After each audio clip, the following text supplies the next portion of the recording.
Ich'aspativa la bot anik kapisilik temacha yashkopohatik tabats ilkopseltal binashkot antik yun te yakatik ta humbelotik ta skin yun te bats ilkopetik 2021 banti yakotik tas pasel bayel atel tas tohol te yakuk yich ichel tamuk te ans viniketik te yashkopohik tabats ilkop. Sean ustedes bienvenidos, buen día para todos, reciban un cordial saludo en lengua tzeltal y sean pues de nuevo bienvenidas y bienvenidos a la Feria de las Lenguas Indígenas Nacionales 2021 que el Instituto Nacional de Lenguas Indígenas ha organizado.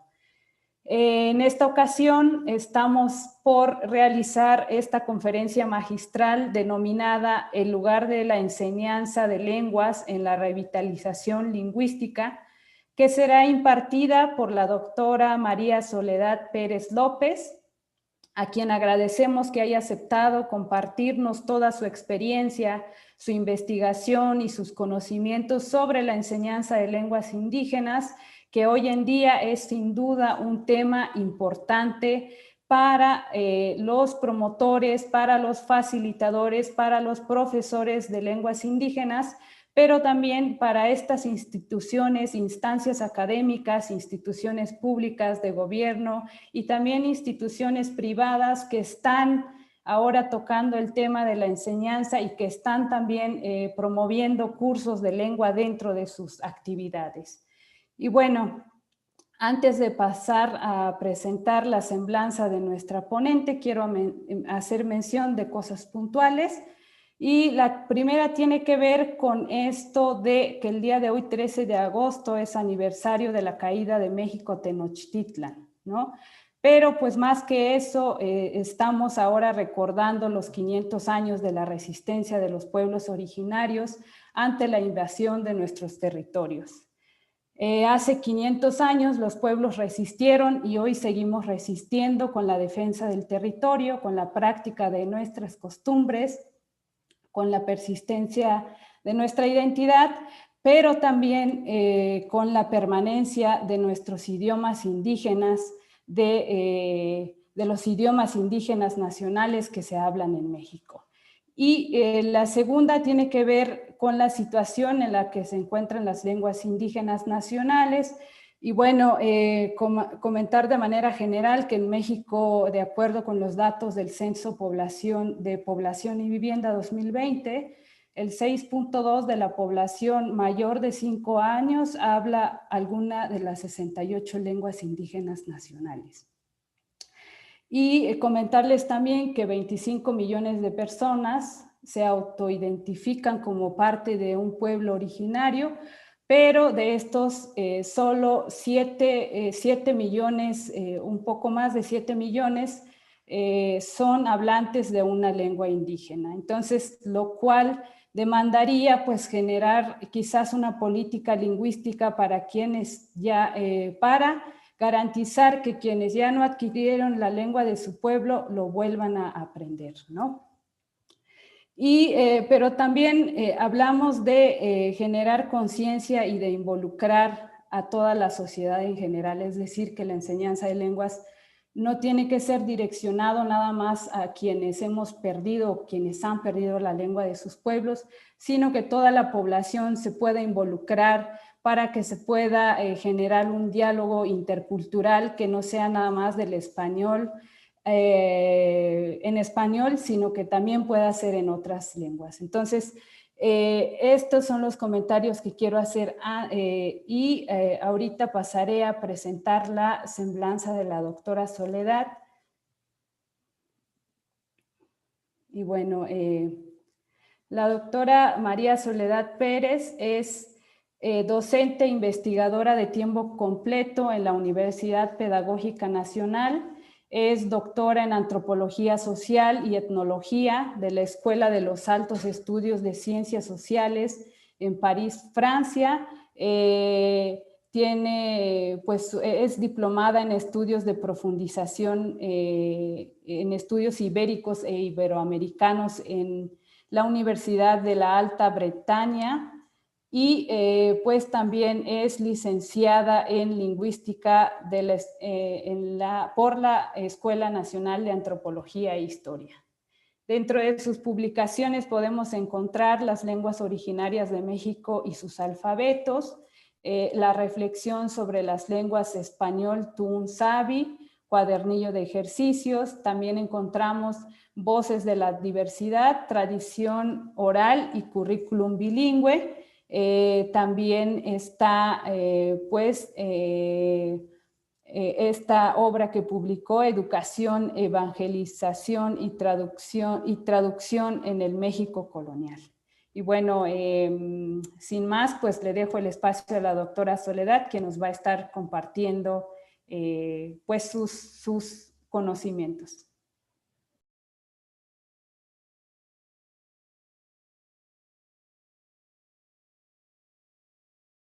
Su audio, doctora. Bueno, buenas tardes a todos y a todas. Muchas gracias por la presentación, muchas gracias por la invitación. El día de hoy, y como me lo solicitaron, pienso abordar el lugar de la enseñanza en la revitalización lingüística. ¿Por qué abordar este tema? Bueno, es un tema que nosotros estuvimos reflexionando bastante en un equipo que tuvimos de trabajo con el Instituto Nacional de Lenguas Indígenas para el desarrollo de programas de enseñanza de lenguas indígenas como segundas lenguas. Nosotros nos dedicamos en ese programa a utilizar las metodologías de enseñanza más actuales para poder desarrollar cursos de lenguas indígenas. Y en ese caminar siempre la pregunta era, ¿no es mejor que los sujetos se vayan a la comunidad, que adquieran la lengua en la comunidad? Y la respuesta a esa pregunta nos llevó, además también tuvimos un diplomado de metodologías de enseñanza de lenguas indígenas y muchos de los participantes querían trabajar para revitalizar las lenguas en las comunidades. Y el diplomado no daba para eso, ¿sí? El diplomado estaba diseñado para otra cosa. Entonces, frente a todo esto, el equipo estuvo trabajando el tema, estuvo reflexionando sobre él, y lo que yo les presento ahora son algunas de estas reflexiones. Voy a compartir la pantalla para poner la presentación.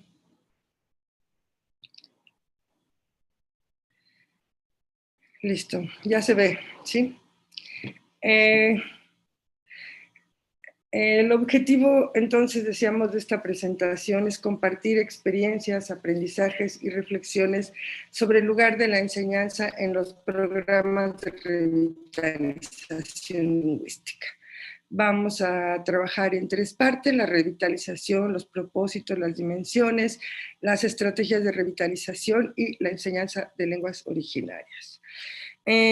Antes que nada, pues tenemos que compartir un vocabulario común, ¿sí?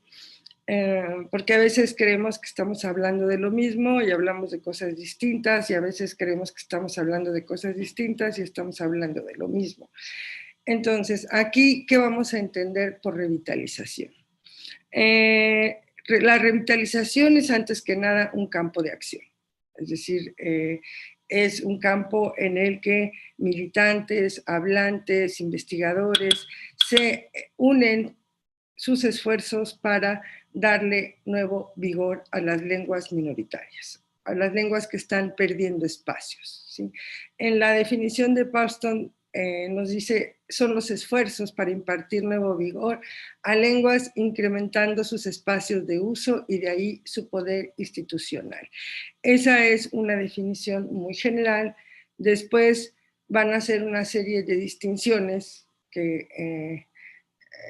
que dependen de la situación en la que se encuentren las lenguas. Por ejemplo, la resurrección, que es la reintroducción de un idioma a partir de la documentación existente y un reducido número de hablantes.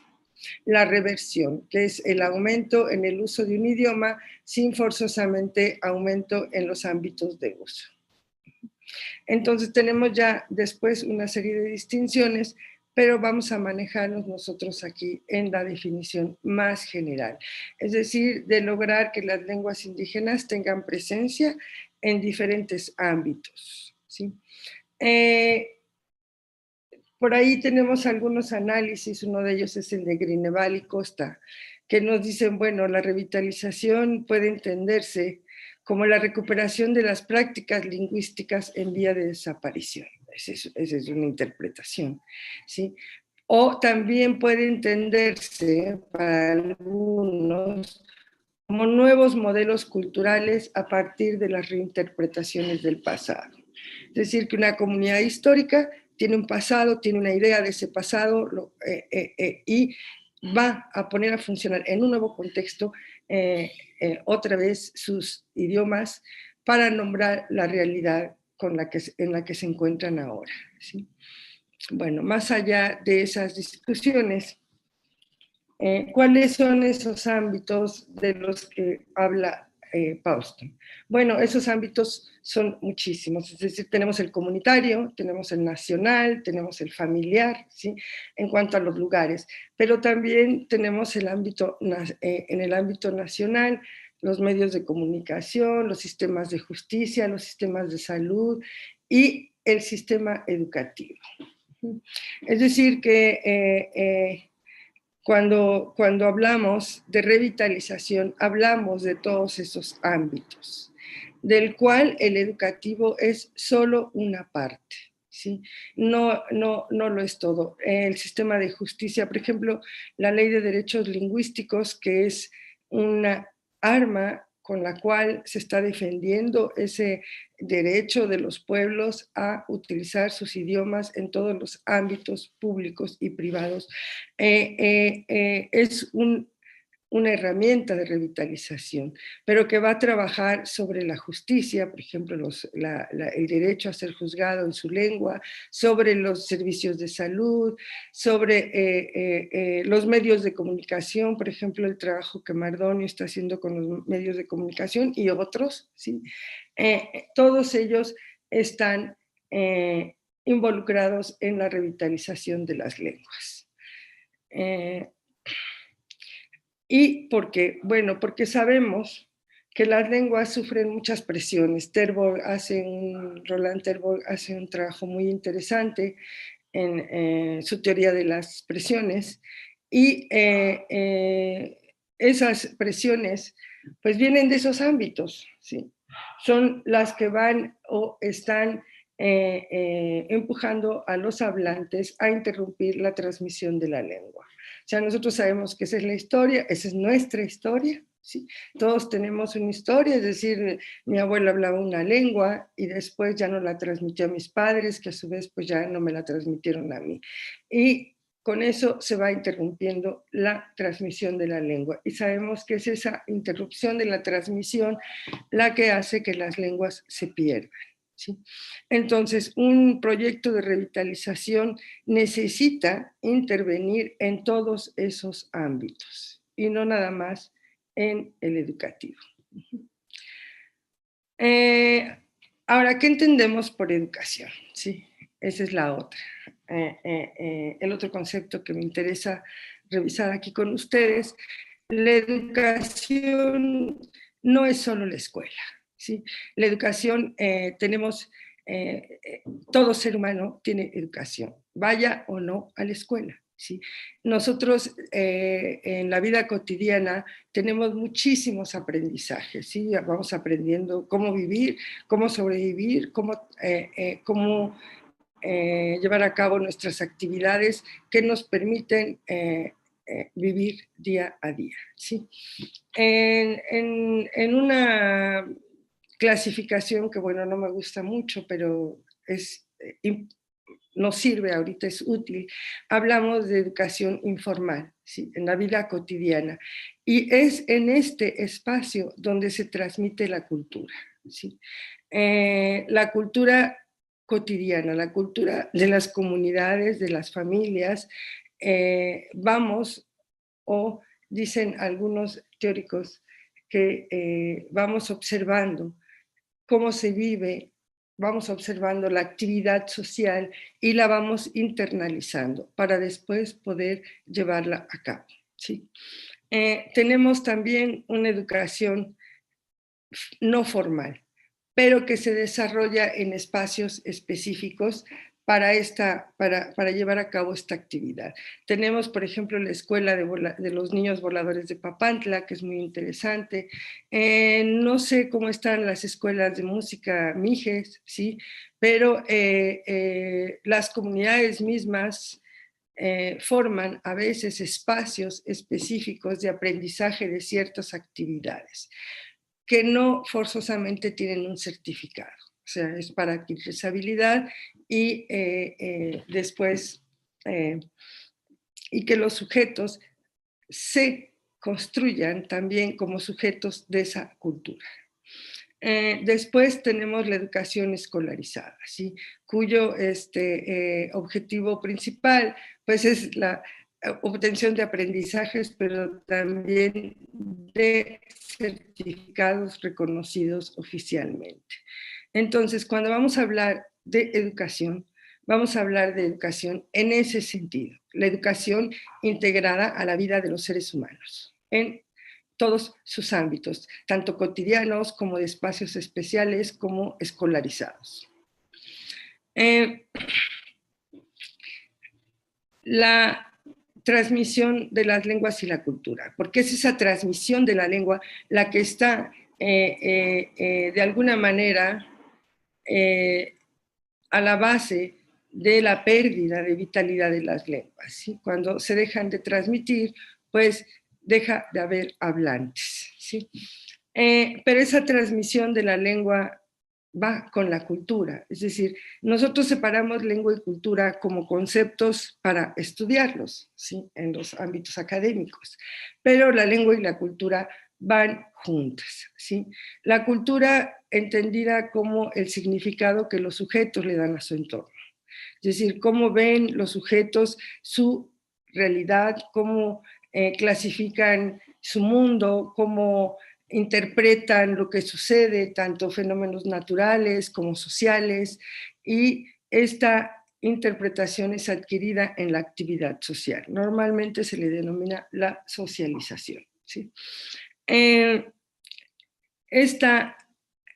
La lengua es el medio por el cual se transmite ese significado cultural, ese significado social, ¿sí?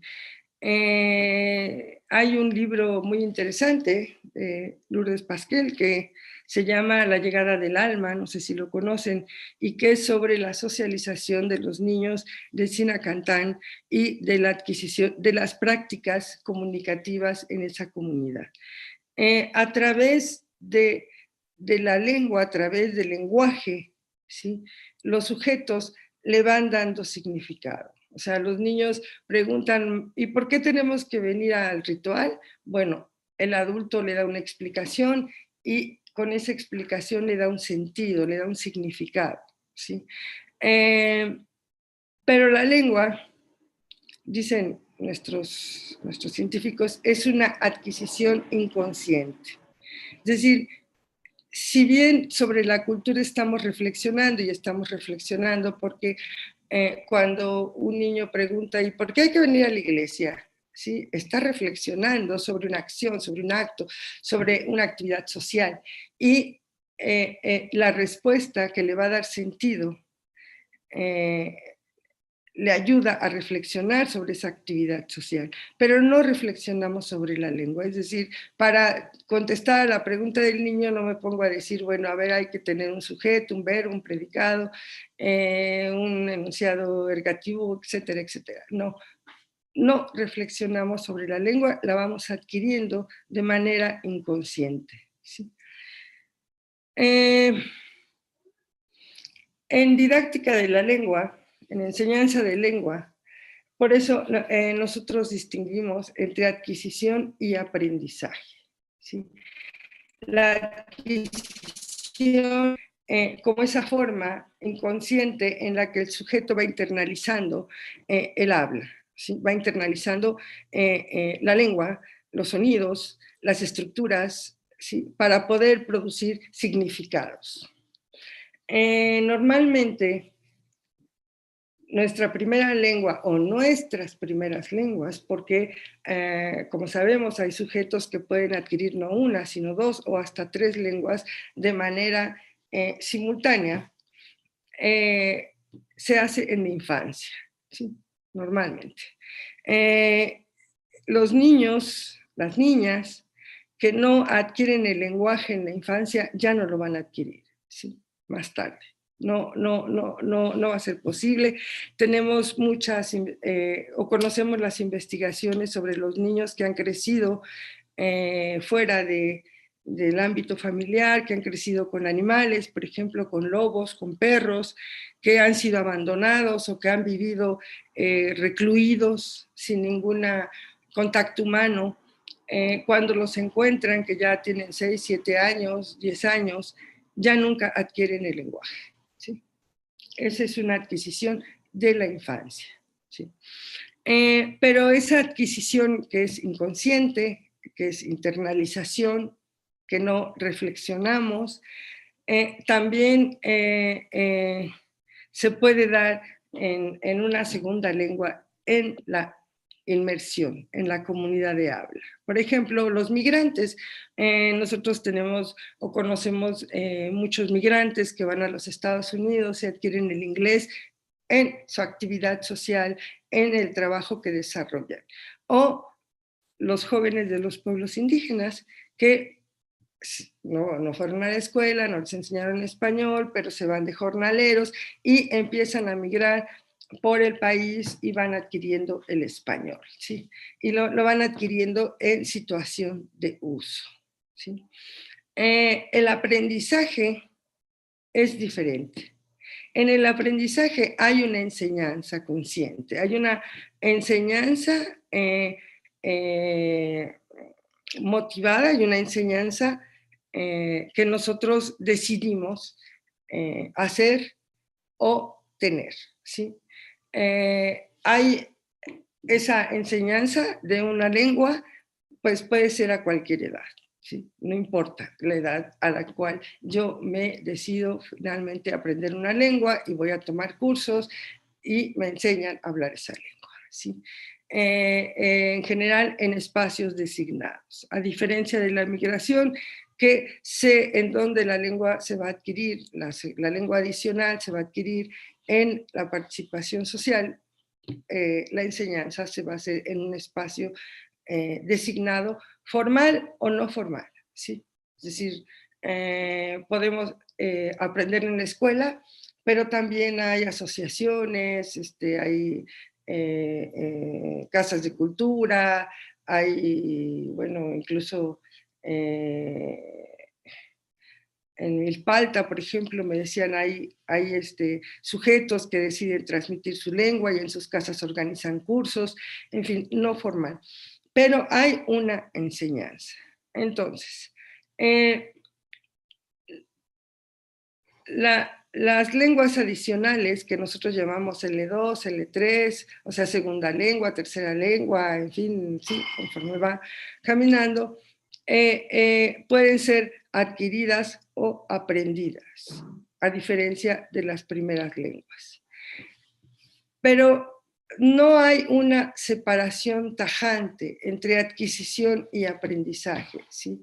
Es un continuo. O sea, aquí nosotros vemos, es un continuo en el que en la adquisición puede haber espacios de aprendizaje y en el aprendizaje va a haber espacios de adquisición, ¿sí? Vamos por ejemplo, cuando los padres con los niños, con las niñas, las madres, los padres, deciden que le van a enseñar canciones, que le van a enseñar palabras, ¿sí? O sea, hay pequeños espacios de aprendizaje, pero sabemos que el aprendizaje no lleva al dominio de la lengua, ¿sí? Que dominar una lengua requiere adquisición. Vamos a ver esto. En estrategias para apoyar la revitalización, que no hay muchas, ¿sí? Realmente hay pocas, bueno, yo aquí no las puse todas, no cabrían, pero puse las más representativas que casi todos conocemos, como son el nido de lenguas, la estrategia del maestro aprendiz, y luego tenemos acá la enseñanza. Si podemos ver nosotros en este continuo de adquisición y de enseñanza, las podemos situar. Es decir, los nidos de lengua están propuestos como adquisición, no como enseñanza. ¿Sí?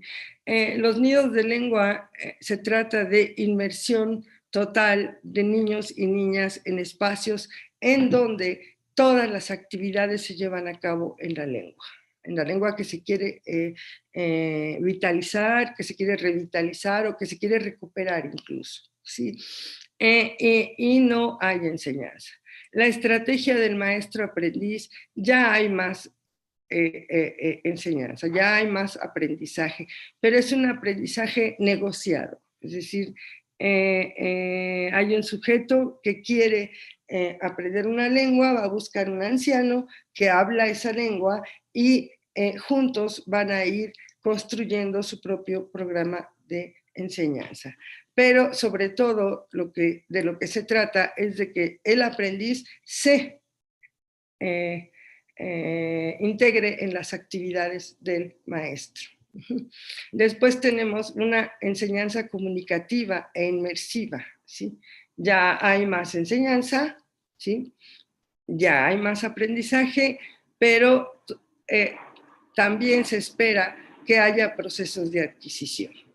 Y después, por ejemplo, aquí tenemos la enseñanza tradicional, la enseñanza en la cual se trabaja con la gramática, en la cual se enseña gramática y que está mucho más en el polo de la enseñanza consciente. Entonces, un poquito para que vayamos situando estas sí. El nido de lenguas. Entonces, decíamos, el nido de lenguas no es enseñanza, ¿sí? Es la inmersión en espacios cotidianos. Llámese una guardería, llámese una educación inicial, ¿sí? Por ejemplo, o preescolar también, ¿no? Son las edades en las cuales la adquisición de un bilingüismo simultáneo es más posible. Está dirigido a infantes, está dirigido a procesos de adquisición, a construir bilingües casi simultáneos y sobre todo no necesita formación, sí necesita orientación, ¿sí? Es decir, un poco tienen que planear dónde van a ser el nido de lenguas, quiénes van a participar en el nido de lenguas, cómo van a organizar los espacios cotidianos, etcétera, ¿sí? Pero no se necesita una formación como la que necesita la enseñanza. Luego tenemos aquí, tal y como los propone Hinton, ¿sí? Las estrategias del maestro aprendiz. Yo aquí se las puse un poquito para que veamos. Por ejemplo, no se permite hablar inglés, es decir, es inmersiva, completamente inmersiva, y está hablando de el trabajo en Estados Unidos con las lenguas norteamericanas o de América del Norte, ¿sí? El maestro debe tratar de usar la lengua en todo momento mientras esté con el aprendiz, y este debe usar la lengua para hacer preguntas o responderle al maestro, aunque lo único que pueda decir sea no entiendo, ¿sí? El aprendiz debe ser tan activo como el maestro, ¿sí? Es decir, que normalmente el aprendiz es el que hace su plan de aprendizaje y va y le dice al maestro qué es lo que quiere aprender. Entonces, por eso, maestro aprendiz es la idea de cambiar de lugar. A momentos soy maestro y a momentos soy aprendiz, ¿sí? La principal forma de transmisión y aprendizaje es siempre oral, no escrita, y el aprendizaje se realiza en situaciones de la vida cotidiana: cocinar, lavar ropa, caminatas, fabricar artesanías, ceremonias tradicionales.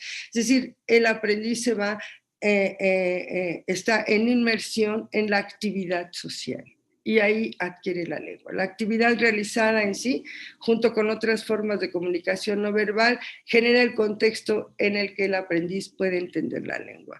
Esta es una estrategia muy utilizada en lenguas que ya tienen muy pocos hablantes, igual que el nido de lenguas, ¿sí? El maestro aprendiz,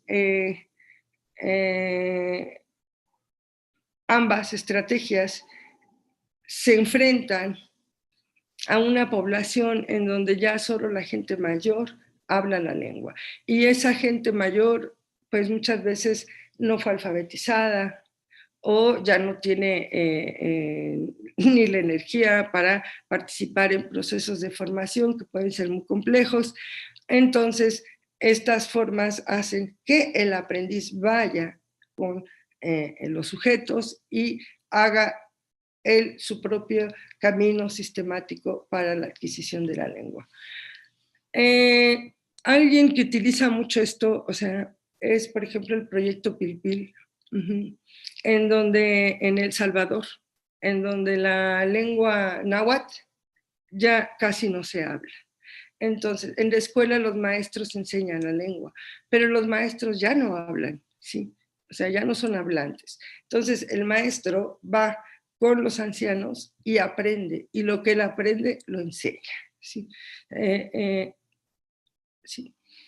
La enseñanza de lenguas. ¿Sí? La enseñanza de lenguas está dirigida a crear nuevos hablantes, ¿sí? A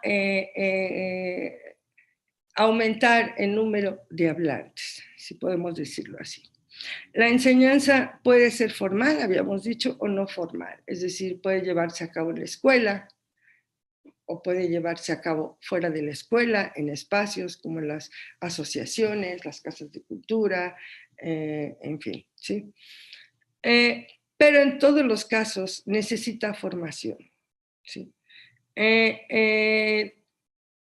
Nosotros hablamos de dos principales, y es una formación muy compleja, pero aquí solo vamos a hablar de dos lugares principales, que son la reflexión sobre la lengua y las metodologías de enseñanza.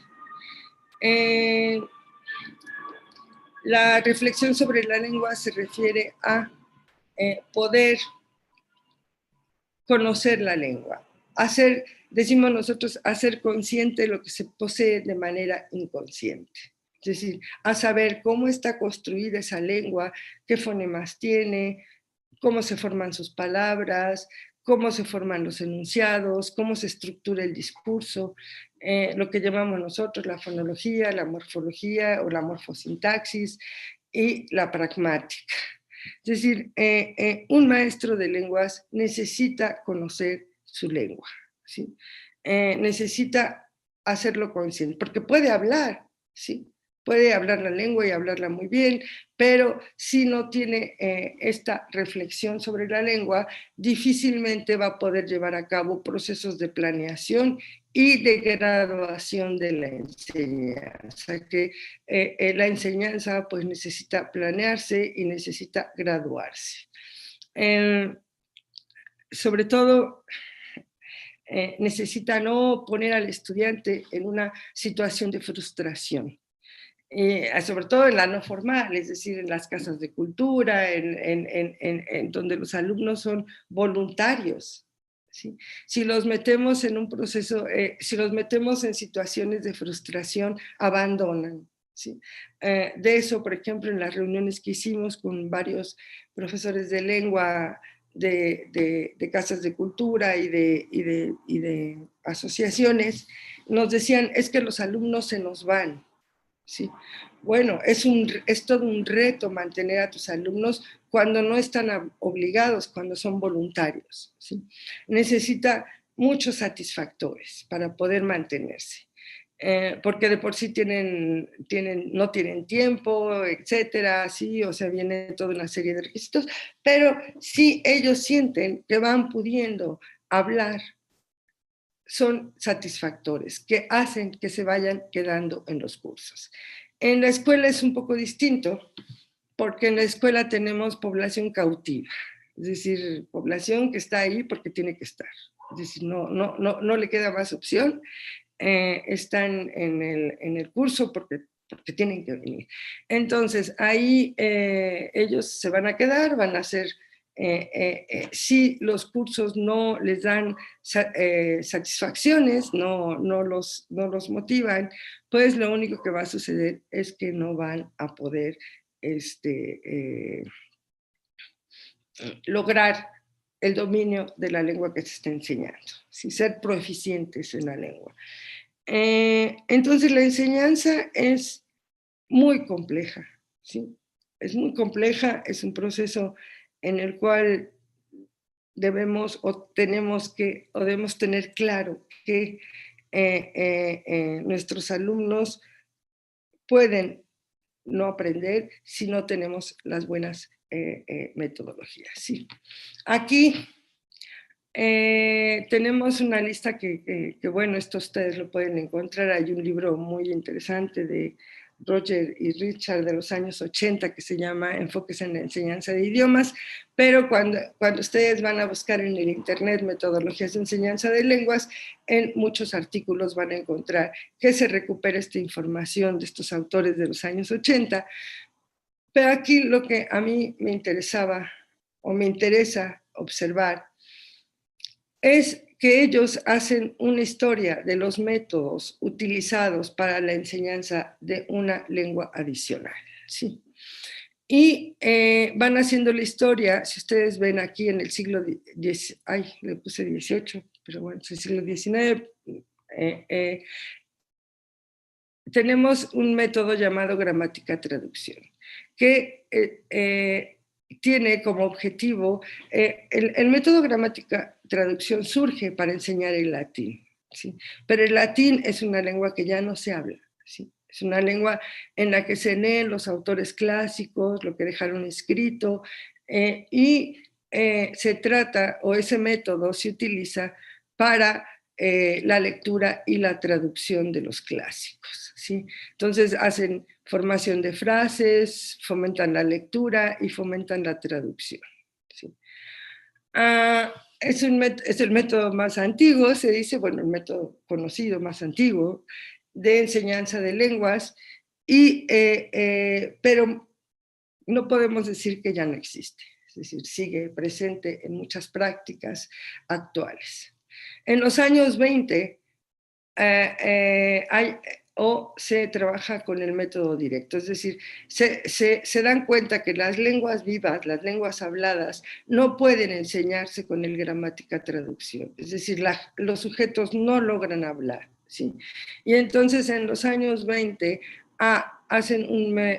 proponen un método directo en el cual ya toda la escolaridad se va a hacer en L2. ¿Sí? Y está basada en diálogos en situaciones.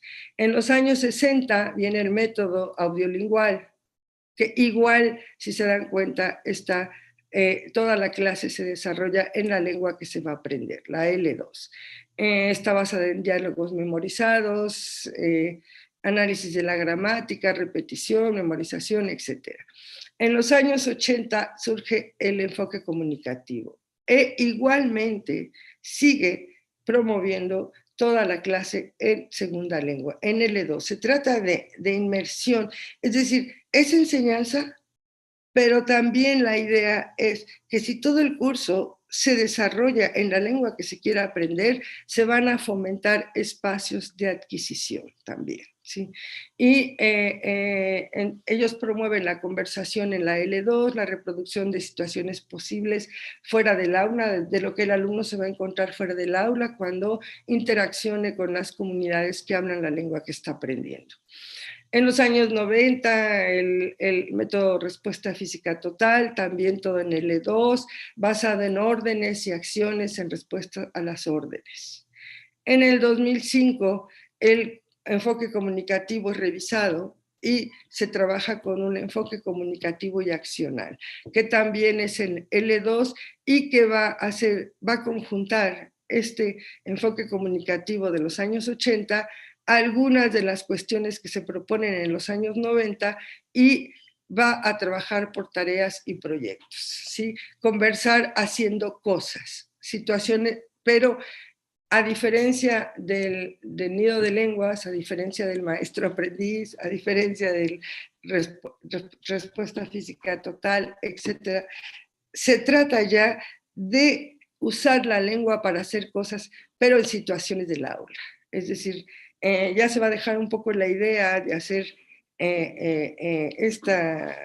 como empezó el enfoque comunicativo de reproducir en el aula situaciones de fuera del aula, sino se dice la situación comunicativa es el aula. Y las representaciones de las situaciones van a ser elaboradas o preparadas por los mismos alumnos y alumnas, por el alumnado. Es decir, son ellos los que van a decir, bueno, nosotros vamos a representar, en fin, no, es demasiado. Pero lo que yo quería que ustedes vieran aquí es cómo van transformándose a través de los años. Es decir, que si yo soy un docente de lenguas, necesito conocer esta historia y necesito actualizarme. Es decir, no puedo quedarme en lo que fueron los primeros métodos, porque si se siguieron proponiendo métodos es porque no se lograban o no se lograba el objetivo, que era hacer un alumno proeficiente en esa segunda lengua, ¿sí? Entonces, un profesor de lenguas tiene que estar, bueno, un profesor en general, sí, pero de lenguas tiene que estar siempre actualizándose.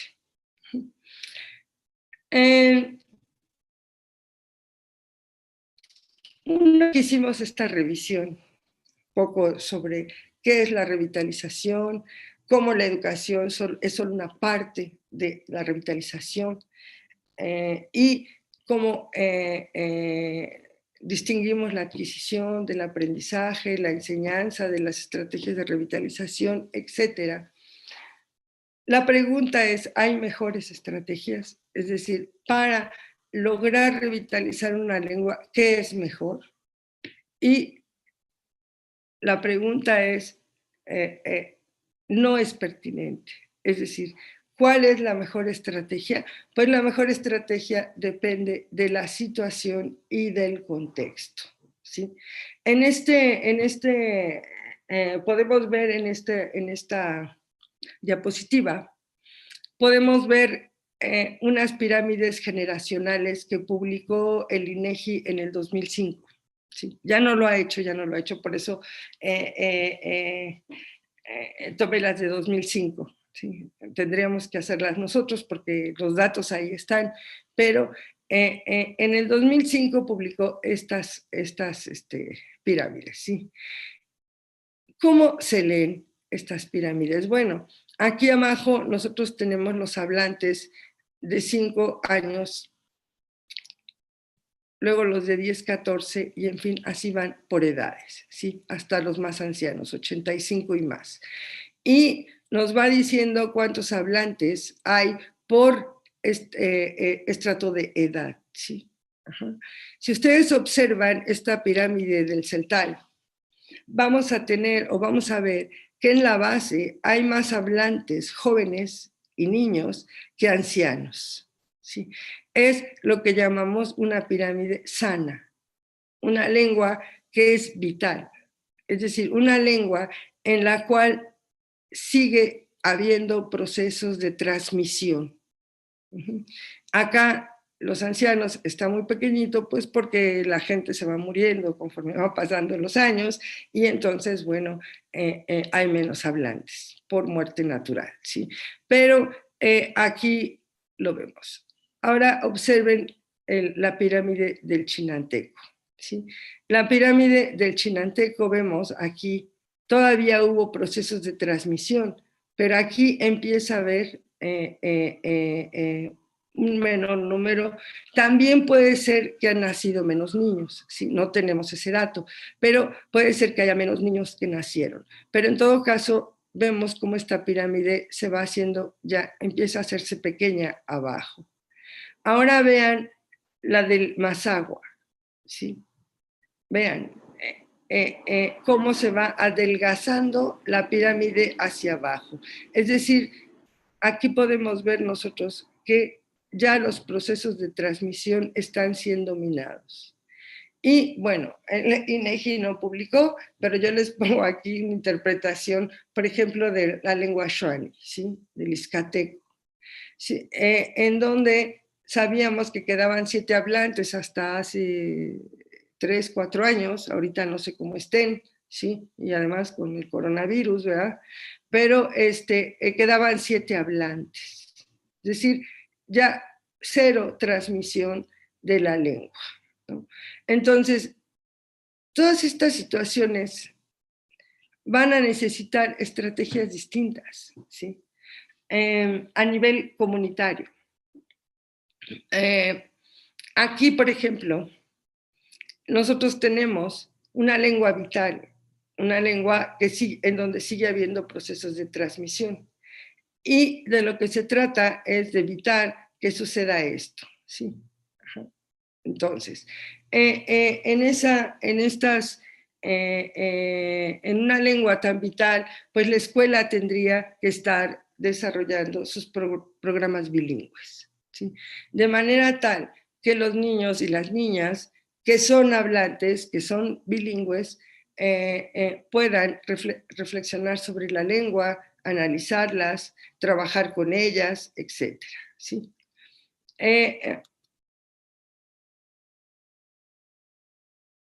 Podemos decir que el chineco y el mazahua también, pero aquí ya nos vamos a ir encontrando con esas situaciones en las cuales en el salón de clases de la comunidad va a haber niños hablantes y no hablantes. Entonces ahí tenemos que pensar cómo trabajar con esos perfiles, pero sobre todo tenemos que ir pensando en fomentar el uso de las lenguas fuera de la escuela, ¿sí? O sea, es aquí donde empiezan a encontrar sentido las estrategias de revitalización, ¿sí? No que aquí no haya que trabajar fuera de la escuela, por supuesto que sí, aquí se puede hacer de todo, sí, pero aquí va cada vez habrá más restricciones sobre lo que puedo hacer, ¿sí? Por ejemplo, aquí, en el Xoani,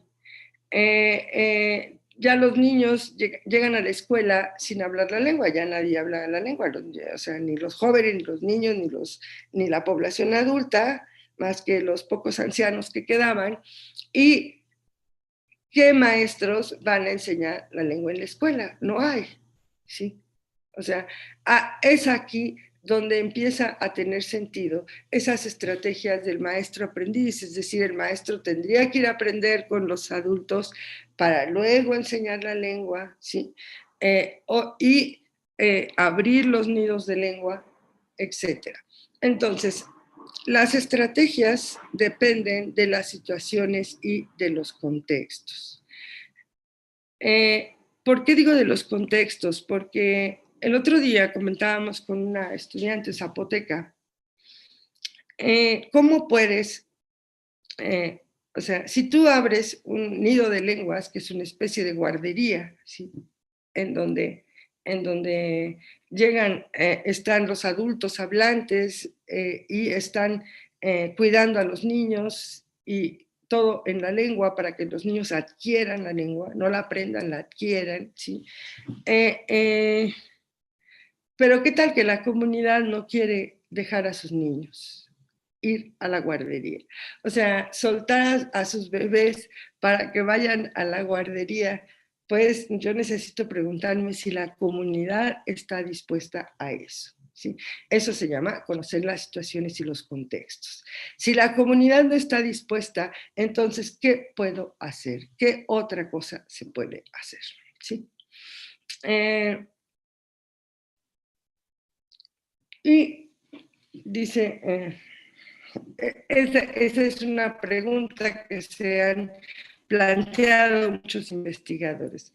¿Puede la escuela revitalizar las lenguas? Con procesos de enseñanza, por supuesto. Sí. Es el título de un coloquio que se llevó a cabo en Francia, es el título de un artículo de esta, ay, se me fue el nombre ahorita, sí, pero de un artículo de una activista y investigadora norteamericana, ya se me olvidó. Es el título es una pregunta que ha sido abordada en diversos coloquios, ¿sí? Es decir, puede la escuela. Para esto yo les traje el caso del bretón, ¿sí? El bretón es una lengua minoritaria en Francia que se habla en la frontera con Inglaterra, ¿sí? Más o menos ahí se encuentran los bretones. Es una lengua celta, ¿sí? Que ha sido desplazada por el francés. En los años 40 se calculaban más o menos 300,000 hablantes, ¿sí? En los años 90 ya solo quedaban 13,000. Entonces, los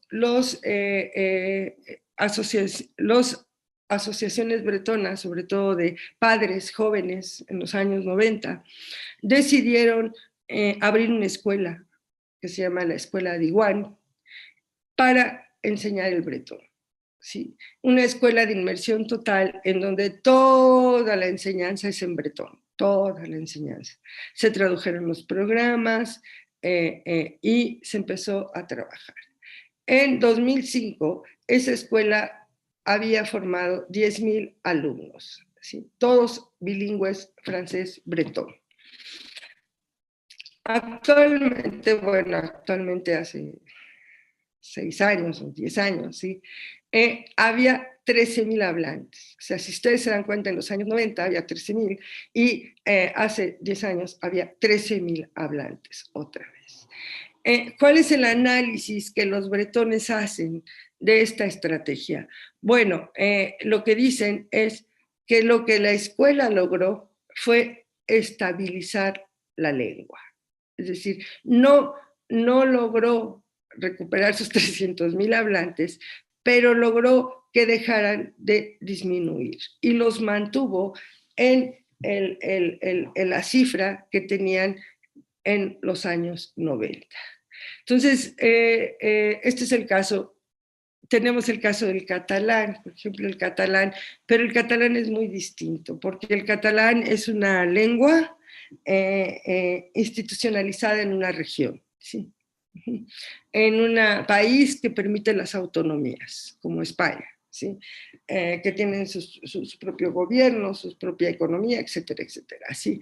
El bretón no, el bretón es una lengua que participa de la sociedad nacional, que tuvo que luchar, ¿sí? Para poder abrir su escuela, es decir, que es algo muy propio de las minorías europeas, es que los gobiernos no les dieron una educación bilingüe, sino que la educación bilingüe fue el resultado de la lucha de las asociaciones para que el gobierno aceptara y reconociera.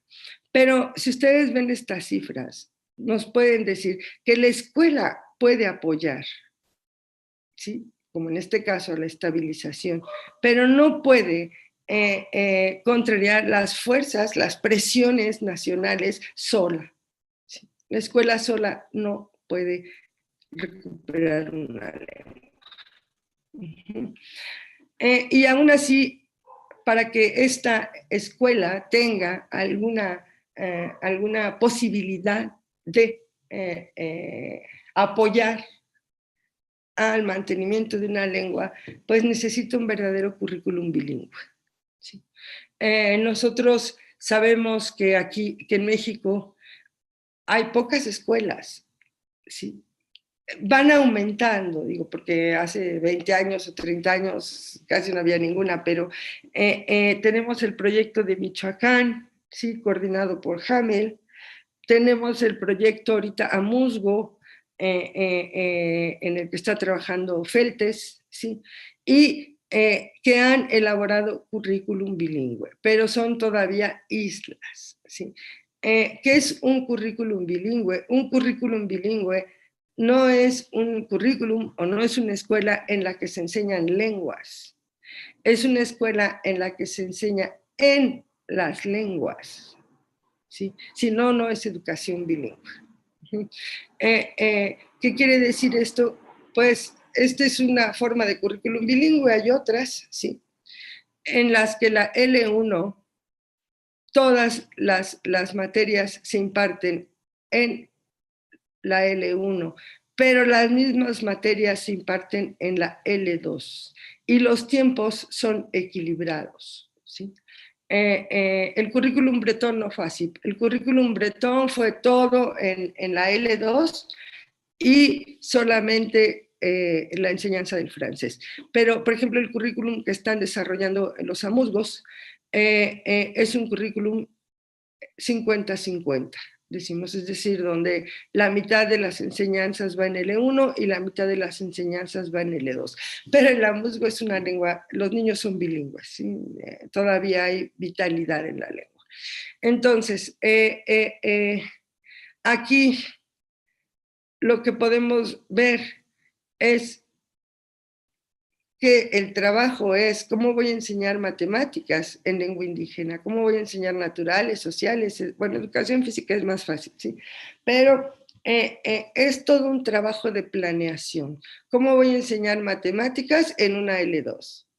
Ciencias naturales, sociales, etc. Sí, para que la escuela realmente pueda apoyar en los esfuerzos de revitalización de las lenguas, necesita desarrollar verdaderos currículums bilingües. Si no, no lo va a hacer. ¿Sí? Pero también necesitamos incidir en la sociedad en general.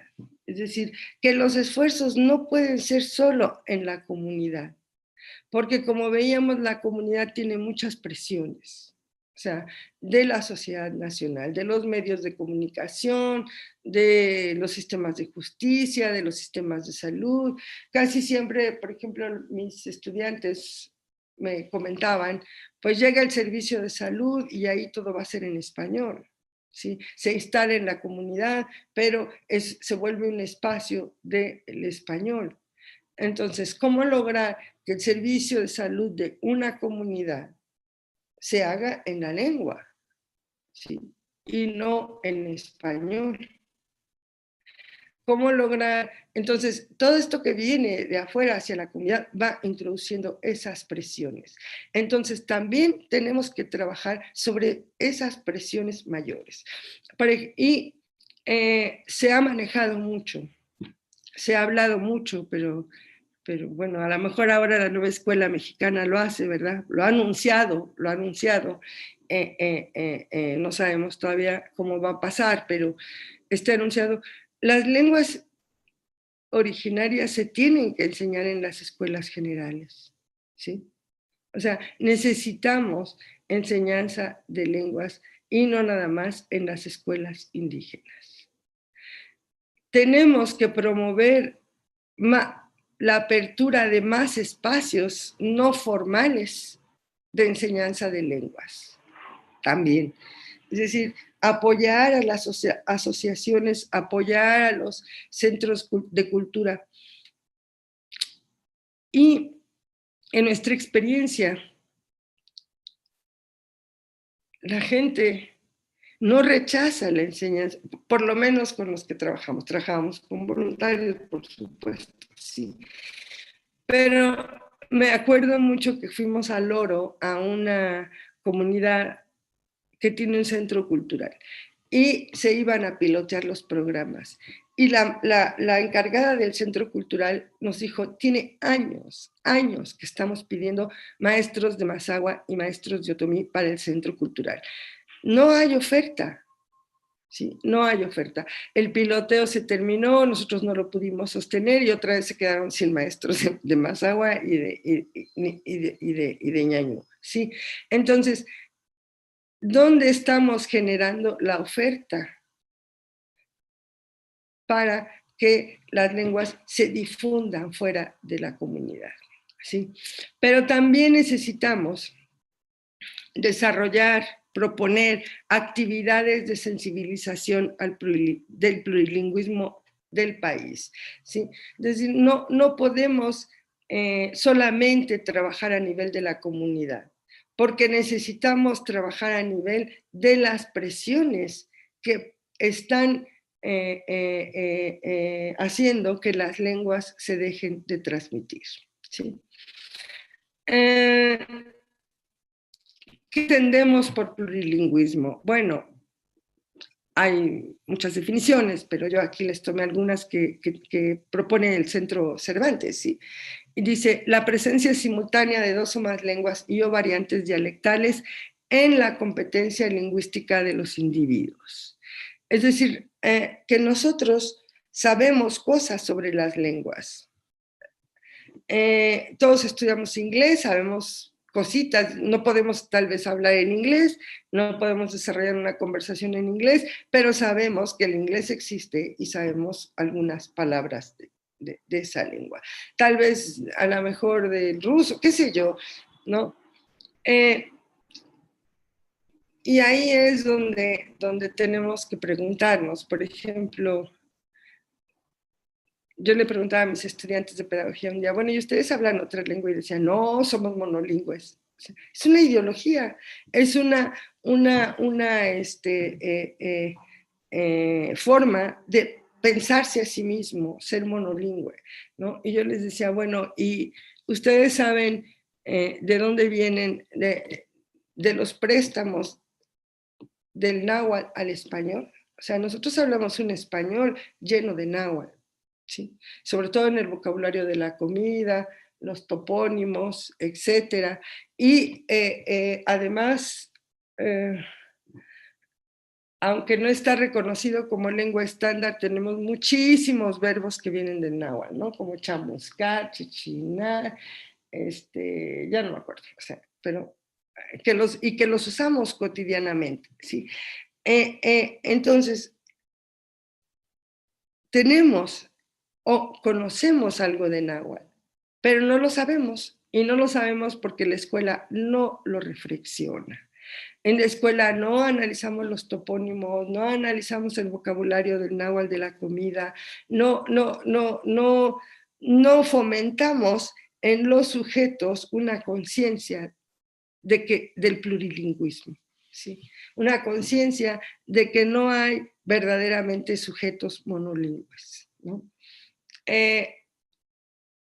Entonces, el plurilingüismo tiene como tarea, ¿sí?, el desarrollo de la sensibilidad hacia la diversidad lingüística y cultural y el respeto a las diferentes maneras de expresarse y actuar, ¿sí? Es decir, que necesitamos que el país deje de pensarse monolingüe, porque mientras se siga pensando monolingüe, va a seguir metiendo presión sobre las lenguas indígenas y las comunidades de hablantes, ¿sí? Va a seguir pensando que el monolingüismo es la meta a alcanzar, ¿sí? Pero el monolingüismo es, dice un autor, es una ideología. Todas las lenguas traen otras lenguas en su interior, ¿no? Y es el caso del español. Yo hablo aquí de los préstamos del náhuatl, que son los más evidentes, pero en el español de las regiones vamos a encontrar préstamos de otras lenguas indígenas, ¿sí? Entonces,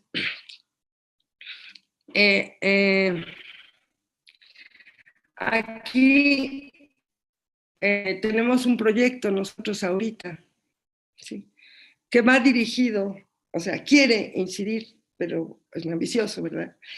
Quiere incidir en esta forma de pensar la diversidad lingüística, ¿sí?, en este pensarse monolingüe, ¿sí?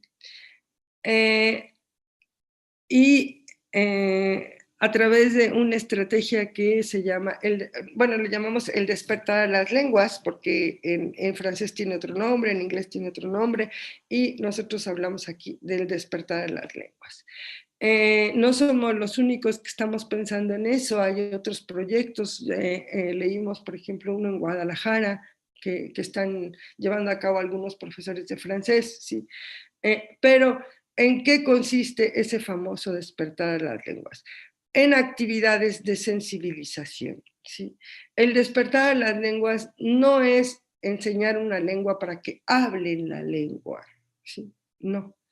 Es una actividad en la cual ellos reconozcan que hay diversas lenguas, que todas son lenguas, que están al mismo nivel en tanto que lenguas y que todas tienen todo lo que deben de tener para ser lenguas, ¿sí? Aquí en esta actividad que desarrolló un estudiante que se llama Juan Carlos Aguilar, creo que por ahí está,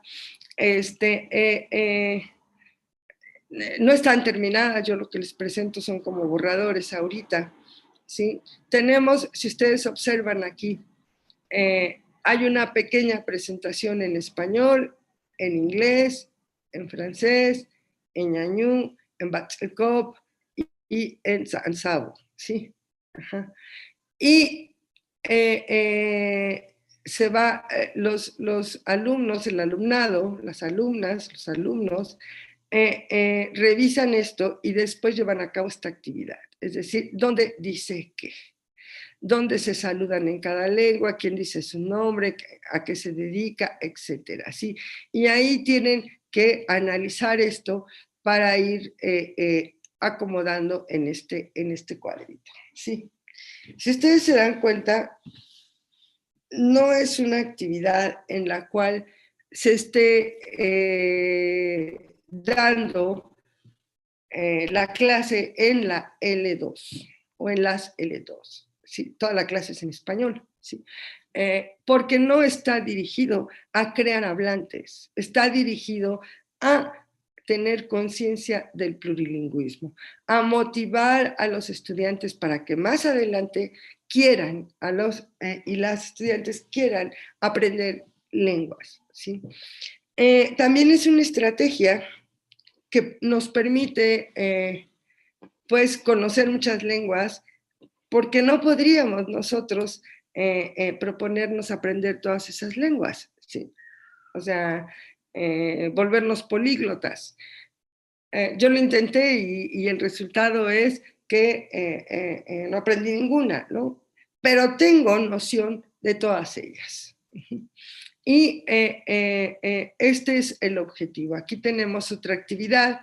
Algo sobre lo que tenemos que trabajar muchísimo es sobre lenguas y dialectos, ¿sí? Nosotros sabemos que la palabra dialecto es una palabra muy utilizada en México para las lenguas indígenas, con un sentido a veces peyorativo, otras veces, bueno, porque la gente no sabe qué es un dialecto, ¿sí?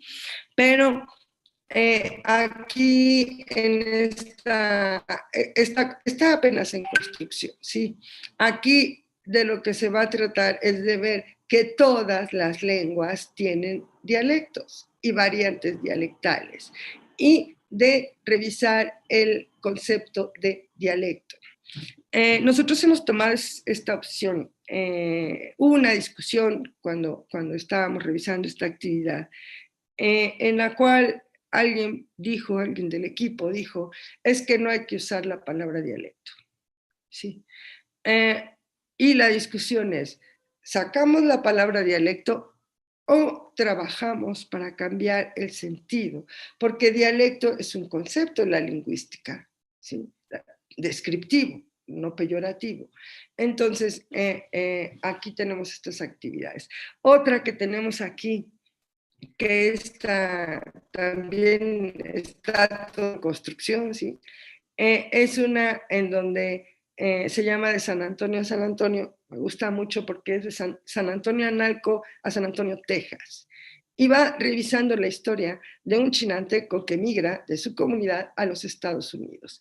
Entonces, es la oportunidad, por ejemplo, de revisar el recorrido que va haciendo, ¿sí? De trabajar la migración y, y de ver cómo estos sujetos, ¿sí? Van a ser trilingües, ¿sí? Van a hablar la lengua de su comunidad, van a necesitar el español para hacer este recorrido y van a tener que hablar inglés, ¿sí? Entonces, ver que el manejo de diversas lenguas no es algo que sea raro, ¿sí? Sino que es un fenómeno que lo tenemos alrededor, pero que no lo reflexionamos. Después aquí van y trabajan con las comidas. ¿Qué se come en San Antonio Analco? ¿Qué se come en San Antonio, Texas? Aquí nos faltan las imágenes, ¿sí? Aquí viene un poco datos sobre San Antonio Analco, datos sobre San Antonio, Texas, y sobre todo vienen las comidas, los platos, ¿sí? En las lenguas, ¿sí? Aquí están en chinanteco y acá van a estar en inglés. Y entonces el alumno va a empezar a jugar y a manejar con esta terminología, ¿no? Bueno, pero todo eso necesita, todo lo que es enseñanza necesita formación, decíamos, ¿sí? Y si una lengua ya tiene pocos hablantes, los procesos de formación de docentes en esa lengua, pues van a ser muy complejos, ¿sí? Porque ¿cómo voy a reflexionar sobre la lengua? ¿Cómo voy a dominar la lectura y la escritura en ambas lenguas si ya no hablo esa lengua? ¿Sí? Ahí es donde necesito poner a funcionar otro tipo de estrategias. Por ejemplo, teníamos unas compañeritas tlahuicas que llevaban a cabo esta estrategia del maestro aprendiz, es decir, iban con las señoras y aprendían, con eso elaboraban sus materiales y después enseñaban, ¿sí? La formación docente necesita reconocer las diferentes metodologías de enseñanza para planear y graduar en L1 y en L2 y conocerlas y analizar la situación y el contexto de intervención para adaptar su enseñanza a las necesidades de los y las alumnas. Es decir, que un docente tiene que conocer bien su grupo. O sea, las metodologías no son recetas. Es decir, yo ya sé hacer esto en esta comunidad y voy a hacer lo mismo en la siguiente. No. Necesito ver cómo está la situación aquí, cómo está la situación acá, e ir adaptando. Por eso tengo que manejarlas y conocerlas muy bien, ¿sí? Porque si no, no puedo hacer esos procesos de adaptación y hago lo mismo a donde quiera que vaya. Para las estrategias de revitalización que están más basadas en la adquisición, ¿sí? Nosotros decimos, bueno, en la maestría, sí, en la maestría trabajamos o colaboramos con una maestría de didáctica de lenguas y culturas indoamericanas en Puebla, que se abrió en Puebla, es una maestría para hablantes y para no hablantes también, sí. Y tenemos una línea de revitalización. Es decir, en esa línea de revitalización, ¿cuáles son las competencias que queremos fomentar en estos estudiantes que se forman como agentes para acompañar a los proyectos? Bueno, una de ellas es reconocer esta diferencia entre procesos con énfasis en la adquisición y con énfasis en la enseñanza. Es decir, que puedan distinguir estas dos concepciones. Que reconozcan las concepciones y prácticas culturales de la comunidad, que son las que van a decir qué se puede hacer, si se puede hacer un nido de lenguas, si necesito poner a funcionar otra cosa, ¿no? Reconocer la naturaleza del cambio lingüístico y de los procesos de desplazamiento. O sea, el cambio lingüístico es un hecho para todas las lenguas, ¿sí? Y nosotros necesitamos conocer bien estos procesos de cambio lingüístico porque generan actitudes, ¿sí? Es decir, que van a generar actitudes como no habla bien, ya hablan mixteado, etcétera, etcétera, etcétera, así. Y así no se puede empatizar con los sujetos, ¿sí? Los sujetos se sienten juzgados, se sienten en nombre de una lengua que es considerada como la mejor, ¿sí? Entonces, bueno, para concluir, la revitalización es un campo más amplio que la enseñanza, ¿sí? Y bueno, es necesario intervenir en todos los frentes y la enseñanza es solo una parte de ellos.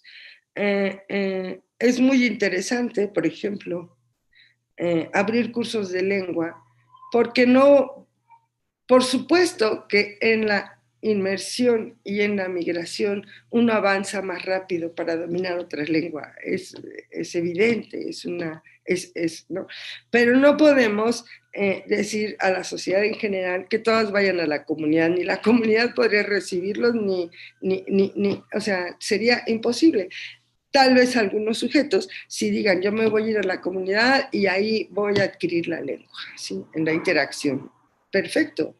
Pero no podemos quedarnos con eso. Necesitamos también abrir espacios en las ciudades, ¿no? La educación no es solo la escuela, se aprende todo el tiempo en los contextos que participamos, ¿sí? Es decir, que hay que intervenir a todos los niveles, la educación en la transmisión de la cultura, los no formales, los informales, ¿no? La escuela no puede a ella sola con las presiones de los ámbitos, ¿sí? Pero para apoyar con eficiencia también necesita innovar las prácticas, es decir, hacer currículum bilingüe, ¿no? Plantear sus prácticas de enseñanza-aprendizaje de otra manera, que no sea la repetición, la memorización, etcétera, ¿no? La enseñanza de lengua se tiene que extender a toda la sociedad, sea para crear nuevos hablantes o para sensibilizar, ¿sí? En esta creación de nuevos hablantes es algo que nos ha interesado mucho, ¿sí?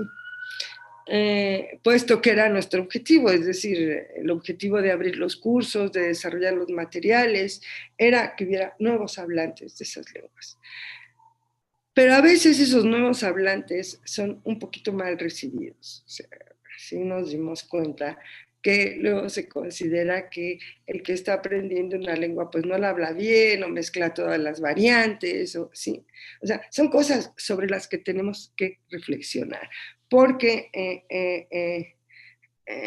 cuando alguien aprende una lengua en un sistema de enseñanza, que sea formal o no formal, ¿sí? En general no va a estar identificado con una variante. ¿Sí? Va a, como dicen, a mezclar las variantes y va a, cada vez que conozca un sujeto con una nueva variante, pues va a querer aprender de esa nueva variante, etc. Entonces, es un terreno muy interesante en el que tendríamos que andar, ¿no? Bueno, Josman Gay Kona, Tima, Clasocamat, Bapiti, Kistosu, merci, thank you, gracias a todos y a todas. Con esto termino mi intervención y solamente quería hacerles algunas recomendaciones. Aquí les puse unos videos, unos sitios que son muy interesantes, ¿sí? Por ejemplo, tenemos una conferencia de Feltes en donde describe el trabajo que están haciendo con los amuzgos, ¿sí? En donde hay niños que ya no hablan amuzgo, niños que hablan amuzgo pero no hablan español, y niños y niñas bilingües, ¿sí? Y entonces, ¿qué hacen en esa escuela? Porque siempre los maestros te preguntan, ¿pero qué hago si tengo de todo, no? La escuela se ha organizado para que los niños que no hablan amuzgo y las niñas que no hablan amuzgo entren a la clase de Amuzgo, mientras que los niños y niñas que no hablan español entren a la clase de español en los mismos horarios, es decir, dependiendo de las necesidades del sujeto. Eso lo explica muy bien en este, ¿no? Otro que les recomiendo muchísimo es un video de revitalización de lenguas indígenas en contextos urbanos, y es sobre el quechua, ¿sí? En Bolivia. En donde vemos madres de familia, padres de familia y madres de familia que en las ciudades se organizan para buscar gente que cuide a los niños y a las niñas en la lengua, para poder hacer la transmisión. Son especies de nidos de lengua, pero organizados de otra manera. Un poquito para que vean cómo hay que adaptarse al contexto, ¿sí? Es muy interesante, es muy bonito. Y por último, bueno, también les puse ahí algunos videos de psicolingüística para estas nociones de adquisición, aprendizaje, etcétera, ¿sí? Pero también quería, por aquí les puse la liga del sitio, un sitio que hicimos con la Universidad Pedagógica Nacional y el Instituto Nacional de Lenguas Indígenas, que se llama Recursos para la Enseñanza Aprendizaje de Lenguas Indígenas como Segundas Lenguas, REALIN. ¿Sí? Ahí está la liga. En este sitio, ustedes pueden encontrar el producto del trabajo de 6 años de convenio para hacer programas de enseñanza. Ahí van a poder ustedes bajar materiales de enseñanza de varias lenguas, actividades para los niños, tienen una parte de formación donde les proponemos documentos para la formación. También tienen análisis fonológicos que se hicieron con los estudiantes de educación indígena, con audios para la formación y la escritura. Y ahí es donde queremos ahora abrir estas actividades de plurilingüismo. Es decir, queremos abrir una sección que vaya dirigida a los profesores de las escuelas generales para que tengan materiales y que puedan trabajar con actividades de sensibilización. Bueno, pues sería todo. Creo que podemos dar paso a una intercambio. Pues Bukodaval Metic Soledad, muchas gracias, doctora Soledad, por esta excelente charla que nos acaba de compartir. Y bueno, antes de pasar a las preguntas, quiero mencionar algunos comentarios que los pues espectadores que estuvieron siguiéndonos a través de Facebook y algunos por YouTube nos hacen como llegar. Y bueno, Mario Chávez Peón le agradece mucho la charla y le manda muchos saludos. También recibimos pues saludos de la Dirección de Culturas Populares de Tabasco, que también están interesados en este tema. Joya Felicitas también desde Tlanepantla, Estado de México.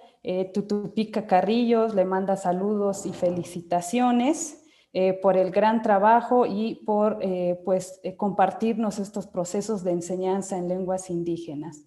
Igual, Juan Escutia desde la Casa Museo de Tepic Nayarit. Y bueno, pasaré a la primera pregunta. Y bueno, es del compañero Luis Arturo Fuentes y dice así: de acuerdo con las edades y los espacios indicados por la ponente para la puesta en práctica de los nidos de lengua, ¿podríamos afirmar que las guarderías privadas, las escuelas de educación inicial y preescolar de la Secretaría de Educación Pública pueden ser nidos de lengua? Pues sí, por supuesto. Pueden hacer nidos de lengua, sobre todo en educación inicial y en educación preescolar también, pero en inicial es el ideal. Sin embargo, si nosotros revisamos las cifras de asistencia de los niños y niñas indígenas a inicial y a preescolar, veremos que son muy bajos, ¿sí? en las comunidades no se lleva a estos niños y niñas a las escuelas, ¿sí? Es una cifra nacional y estuvimos analizando, por ejemplo, en esta comunidad de, ay, se me fue el nombre ahorita, es una comunidad ñañú en donde un estudiante mía hizo una propuesta para los padres de familia y madres de familia porque no quieren llevar a sus niños y niñas a la escuela. Claro que también es una escuela, es un preescolar que no tiene manera de ofrecer una educación pertinente lingüística y culturalmente, ¿no? O sea, no sabemos si el preescolar o el inicial se convierten en espacios culturales pertinentes y lingüísticamente pertinentes, si habría mucho más asistencia de niños y niñas, ¿no? Ok, muchas gracias, doctora. Y bueno, pasamos a la pregunta de Aileen Altair. Y ella pregunta si existe alguna licenciatura, diplomado o posgrado en el que se enseñen estas metodologías. Pues anexa otras preguntas como cuáles son los requisitos para ingresar en caso de que haya o dónde se puede consultar esta metodología. Bueno, pues sí, hay, por ejemplo, la maestría en Querétaro, no me acuerdo cómo se llama, educación intercultural bilingüe, no me acuerdo ahorita el nombre, pero hay en Querétaro, en Puebla hay una maestría en lenguas y culturas indoamericanas que tiene 2 líneas, una de revitalización y otra de enseñanza de lenguas. Hay, ¿cuál otra? Hay varias, ahorita no las tengo en mente. Nosotros teníamos un diplomado, pero ya no está abierto, pero la Universidad Pedagógica tiene un diplomado ahorita de interculturalidad y lenguas, no me acuerdo el nombre. O sea, es cuestión de buscar, sí, y de ver. Ok, gracias, doctora. Paso a otra pregunta, que es, si solo se logra dominar una lengua mediante la adquisición y no a través del aprendizaje, como como dijo en la ponencia, ¿tiene algún sentido que las lenguas indígenas se enseñen sistemáticamente en la escuela? Bueno, cuando hablamos de que sin adquisición no podemos hablar una lengua, el ejemplo que podríamos poner, tal vez que podría aclarar más esto, es cuando aprendemos a manejar un coche, ¿sí? O sea, nos subimos al coche y nos empiezan a decir, este es el freno, este es el clutch, este es la palanca de velocidades, y te van enseñando. Y entonces tú te sientas y empiezas a ver palanca de velocidades, freno, es decir, enseñanza consciente, ¿sí? Pero para realmente manejar de manera ya como un profesional, ya no lo piensas, se vuelve inconsciente. Es decir, te subes, vas hablando, vas pensando en otra cosa y no en que esta es la palanca y este es el freno y este es el otro, sí. Es decir, internalizaste, lo convertiste en inconsciente. O sea, es lo mismo cuando uno empieza a aprender una lengua, pues empieza un proceso consciente, bueno, cuando entras a procesos de enseñanza, sí, consciente, en el cual hay explicaciones, pero si tú no logras internalizar y apropiarte de esa lengua de manera inconsciente, la comunicación fluida va a ser difícil, ¿sí? Vas a tener que agarrar siempre tu diccionario y agarrar, a ver, ¿cómo se dice esto? ¿Cómo se dice aquello? Ya haces tu frase, la escribes y la hablas y el otro te dice, ¿y qué quiso decir? O sea, sí. Entonces, no hay proceso fluido si no hay adquisición inconsciente. Eso es lo que queremos decir. No sé si eso aclare. Ok, muchas gracias, doctora. Hay otra pregunta y esta dice así. ¿El método directo audiolingual se aplican en la lengua meta al igual que los métodos del enfoque comunicativo? El método directo y el método audiolingual. Sí, Ujú. a partir del método directo ya todos ellos van a ser inmersivos. Es decir, la L2 enseña en la L2. Pero van a tener diferentes formas de trabajar con esto. Es decir, por ejemplo, en algunos, ¿sí? Es que el alumno no tiene permitido expresarse en su L1, tiene que expresarse en la L2. Pero ya en el enfoque comunicativo va a decir, no, el que siempre se tiene que expresar en L2 es el docente o la docente. Los estudiantes, dependiendo de su nivel, ¿sí? Pueden utilizar su L1 si es necesario. ¿Sí? O sea, no es ya tan estricto. Van a tener diferentes, pero a partir del método directo, la L2 enseña en la L2. Ok, y aquí va la otra pregunta. ¿Es necesario conocer esta historia para enseñar la lengua? No se trata de un conocimiento adicional no indispensable. Conozco excelentes docentes que no conocen la historia de los métodos de enseñanza de lenguas como segundas lenguas. Bueno, es una pregunta que yo le haría más bien a los profesores, ¿sí?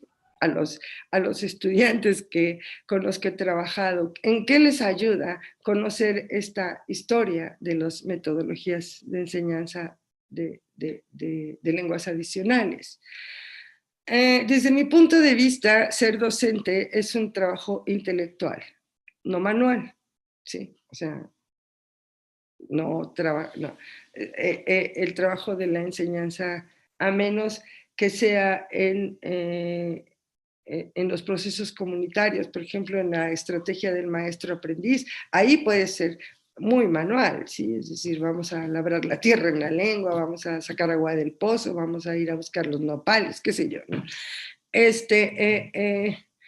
Pero el trabajo de enseñar una lengua es un trabajo intelectual, trabajan con la mente. Y entonces, en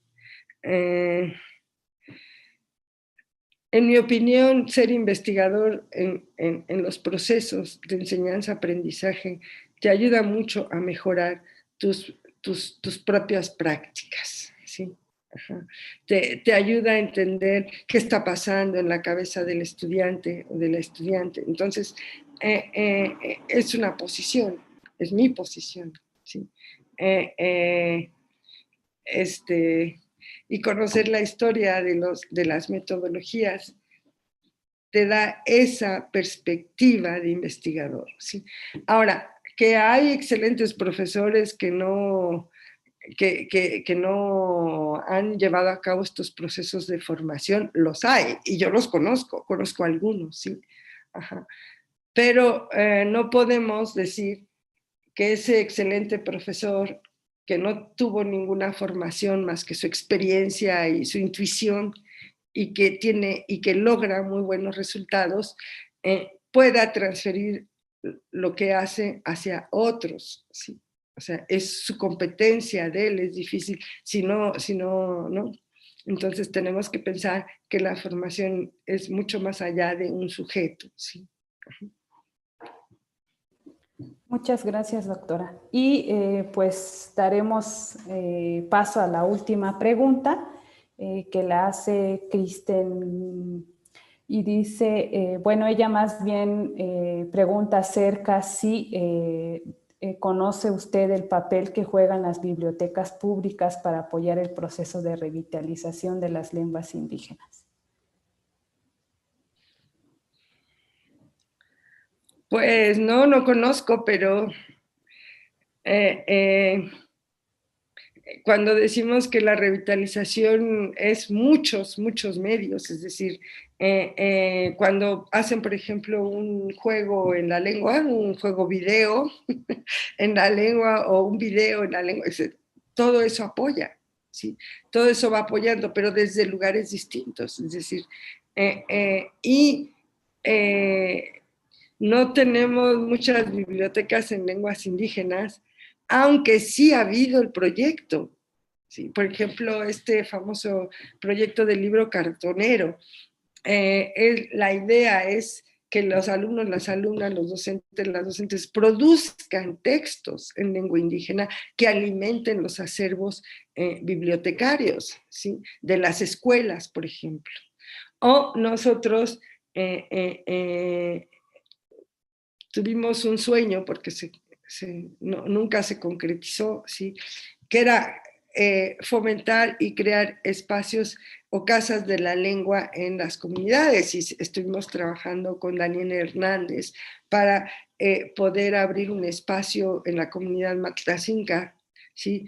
En donde los niños fueran a jugar en la lengua, ¿sí? Se hizo el fichero de actividades, pero al mismo tiempo que produjeran textos, que se fueran produciendo textos que fueran armando un acervo en Matlacinca, en ese centro, ¿sí? Y videos, no solo textos, sino videos. Entonces, la idea está ahí, ¿no? Pero pues es algo que se tiene que hacer. Ok, doctora, pues esa sería la última pregunta, pero antes de terminar con esta actividad, quisiera mencionar que compañeros de Campeche estuvieron al pendiente de la conferencia. Bernardo Serra manda saludos desde la región de los pueblos chocholtecos en Oaxaca y agradece pues las aportaciones que nos acaba de compartir. También pues Aurora Esperón, Adriana Hernández Ocampo, también felicita mucho a Linali por esta conferencia y pues Bernardo Serra también nos comparte pues, su correo para compartirle más información. Y pues agradecen las respuestas a las preguntas. Y pues yo creo que yo nada más concluiría diciendo que sus aportes son pues tan necesarios, sobre todo en las lenguas en muy alto riesgo, porque es en donde hay como esta necesidad pues de tener estos conocimientos acerca de la enseñanza de lenguas, de la revitalización, porque son estas comunidades o son estos promotores, facilitadores, quienes ahora se están pues enfrentando a estas interrogantes de cómo enseñar o cuál es la mejor manera o qué estrategia es la que voy a tomar.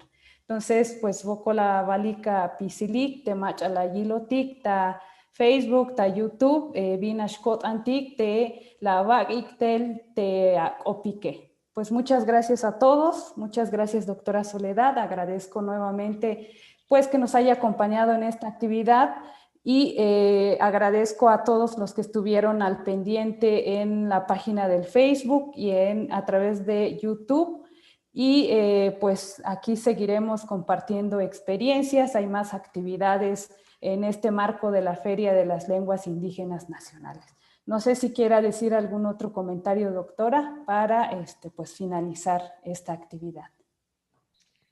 No, pues nada más que me ha dado mucho gusto poder compartir con ustedes reflexiones que elaboramos en equipo, porque son reflexiones que hicimos con el equipo anterior.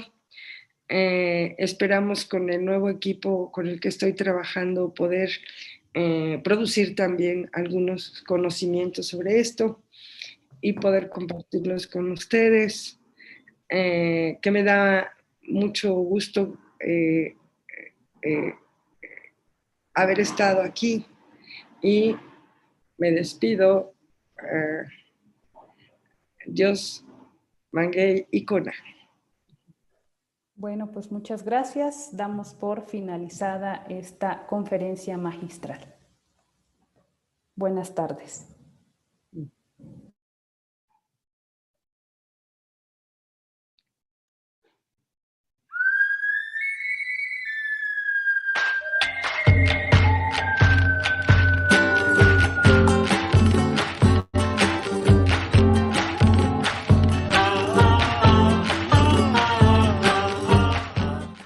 En México hablamos náhuatl, español, mixteco, 69 lenguas en total. Estamos orgullosos de nuestro multilingüismo. Asiste a la quinta edición de la Feria de las Lenguas Indígenas Nacionales FLIN 2021 en el Centro Nacional de las Artes de la Ciudad de México del 11 al 14 de agosto y sigue las actividades virtuales hasta el 30 de septiembre, porque las lenguas son cultura, son modos de vida, ni una lengua menos. Consulta las actividades en inali.gov.mx.